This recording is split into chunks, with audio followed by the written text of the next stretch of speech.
Надзея Ясмінска «Круглыя казкі». Зялёны апельсін. Аднойчы хлопчык запытаўся ў таты: «А чаму апельсіны такія аранжавыя?» Задумаўся тата. «Напэўна, таму, што яны бяруць колер ад сонца. Праменьчыкі грэюць апельсін, ён робіцца сакавітым і салодкім, а спачатку плады зялёныя. Пакаштаваць бы зялёны. Дык ён жа горкі, як цыбуліна, адкусіш, адразу ж выплюнеш. Хаця аднойчы спелы апельсін не змяніў колеру. І ведаеш, што потым адбылося?» «Не ведаю, раскажы». «Ну, слухай, здарылася гэта ў далёкай паўднёвай краіне. Сонца там свяціла круглы год, а дожджык бываў рэдка. Там распускалі хвасты паўліны і гулялі з какосамі малпы. І галоўнае, там раслі апельсіны. Найперш апельсінавае дрэва расцвітала белымі кветкамі. Потым пялёсткі абсыпаліся і з'яўляліся зялёныя плады. Пад гарачымі прамянямі сонца яны перафарбоўваліся ў аранжавы колер. Гэтак адбывалася кожнае лета стагоддзямі, нават тысячагоддзямі. Але неяк, вось дзіва, адзін апельсін на галінцы па-ранейшаму застаўся зялёным.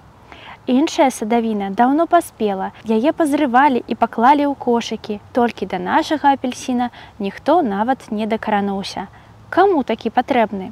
Хто ведае, можа, ён захварэў, пазелянеў ад тугі? Незразумела. Але вось сонца устала з сваёй калыскі, працёрла вочы і раптам убачыла зялёны апельсін. Так, ну і праява, падумала яно. Няўжо я нешта прапусціла? Мы ж з апельсінамі заўсёды былі падобнага колеру. Калі гэта новая мода, трэба мяняцца.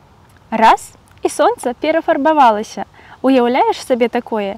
Яго зялёныя прамяні заказыталі дрэвы, кветкі, траву, і тут трава абурылася. Што за самавольства? Сонца пазелянела? Значыць, гэты колер мне больш не належыць?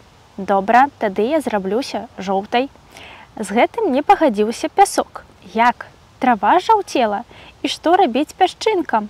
Пустэльня вам не луг, але ёсць ідэя. І пясок узяў сабе колер марской хвалі. Вось толькі мора спалохалася. Што вы нарабілі? Цяпер складана распазнаць, дзе канчаецца зямля і пачынаюся я. Людзям і жывёлам гэтак і патануць можна. Трэба нешта рабіць. І мора стала пяшчотна-ружовым, як аблокі на захадзе сонца. Што ж убачылі людзі, калі прачнуліся і сабраліся працаваць? Яркія зялёныя прамяні сонейка асвятлялі жоўтую траву, а хвалі ружовага мора лізалі блакітны пясок. «Во дзівосы!» – выгукнулі людзі. «Такога ніколі раней не было. Мабыць, набліжаецца канец свету». Яны пачухалі патыліцы і пастанавілі кінуць свае справы. Навошта садзіць дрэвы і паліваць кветкі, калі свету хутка прыйдзе канец? Навошта будаваць дамы, шыць адзенне, брукаваць дарогі ці пісаць кнігі? Людзі пачалі гультаяваць. Нічога не рабілі, цэлымі днямі ляжалі на канапе, чыталі газеты, пілі каву, а сады тым часам зарасталі пустазеллем. Сажалкі мутнелі, абсыпаліся дахі, без догляду ўсё навокал ламалася і пакрывалася пылам. Хто ведае, колькі б гэта доўжылася, калі б не дожджык. Ён атросся пасля доўгага сну і агледзеўся. «Нішто сабе!» – здзівіўся ён. «Сонца і трава, мора і пясок цяпер не такія, як раней.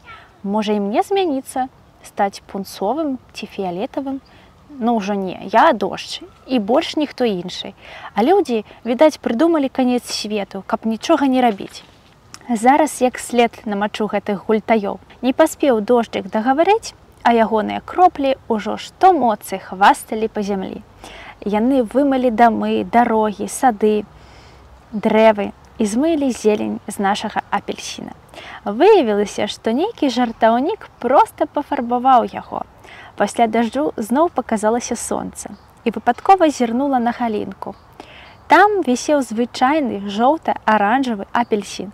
«Мода на старое заўсёды вяртаецца», – задаволена сказала яно, і стала ранейшым. Трава вярнула сабе смарагдавы колер, пясок заіскрыўся золатам, а марскія хвалі зноў сталі падобныя да неба. Людзі выглянулі на вуліцу і зразумелі, што канца свету не будзе. Яны паспяшаліся заняцца справамі, а справаў сабралася аж занадта. Сёння ў гэтую гісторыю цяжка паверыць, бо свет такі знаёмы і звыклы, але аднойчы ён перакуліўся дагары нагамі. І ўсё праз адзін зялёны апельсін.